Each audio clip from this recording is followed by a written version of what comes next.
Tuck Box. The Tuck Box is a historic Craftsman Storybook-style commercial building in downtown Carmel-by-the-Sea, California. It was built in 1926 by master builder Hugh W. Comstock. The building was designated as a significant commercial building in the city's Downtown Historic District Property Survey and was recorded with the Department of Parks and Recreation on October 8, 2002. The Tuck Box continues today as an English tea shop.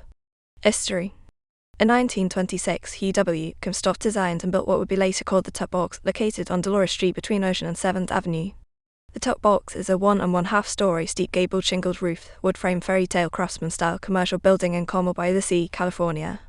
The exterior walls are rough textured stucco with exposed faux timber frame posts and beams. There is a main door entry in the front with a regular multi-pane 8-pane French-style wood door and a 3-sided bay window with overhang candy stripe awning. It has a clinker brick uneven chimney that Comstock used in his Hansel doll house of 1924.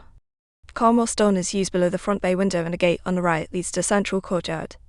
Comstock erected the art shop for Bonnie Lee in 1926 for $1,200. She used it as an art shop that sold everything from antiques to opera glasses. Pedro Joseph de Lemos 1882-1954, also known as Pedro J. Lemos, director of Stanford Museum and Art Galleries, bought the building and adjacent property from Ray Zelsis. The year 1927. The space became known as the Early Bird, and his vision was to fill it with unique shops and studios reminiscent of medieval shops in the old world cities. In 1927, an addition was done for $500 by Louis Anderson. At different times, the art shop was known as the Mona Mona Building or Mona Mona Tea Room that served breakfast, lunch, afternoon tea, and dinner. In the early 1930s, the shop was known as Sally's Tea Room and was also known as the Log. In April 1929, Lemos designed a fairy tale cottage for himself in the rear of the property that Louis Anderson built for $1,000 called the Lemos Building, or Garden Shop. It sold flowers, plants, and garden tools. The shop later became known as the Tuck Box Charm Shop. In November 1931, Lemos built a separate kiosk addition to the Garden Shop that was constructed by Hugh Comstock. It is known as the Garden Shop Addition and is between the Tuck Box and the El Paseo Building.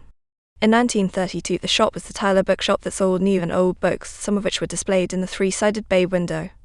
To the right of the shop was the Blueberry Tea Garden, and the Garden Shop Addition had a sign that said the Garden Shop Flowers, Plants, Pottery. In 1941, two sisters, Mrs. Watson and Mrs. Bumbridge, converted the front building into a tea room and named it the Tuck Box after the trunks British schoolchildren used to carry their books and supplies. Today it is still a tea room that serves sandwiches, salads, hot tea and teapots, and scones with cream, orange marmalade, and other preserves. In 1957, owners of the Tuck Box purchased the Lemos building and back and renamed it the Tuck Box Gift Shop. It was stocked with imports of linens, china, jewelry and pottery. The Tuck Box Gift Shop continued as a successful business until it was closed in November 1996. Historic evaluation. The Tuck Box qualifies for inclusion in the Downtown Historic District Property Survey because it is a landmark fairy tale storybook-style commercial building designed by Hugh Comstock in 1926 that is internationally associated with the city of Carmel-by-the-Sea. The May Dummett shop, modelled on the Tuck Box, was designed and built by Percy Parks in 1926 and is located across the street on Dolores and 4th Street.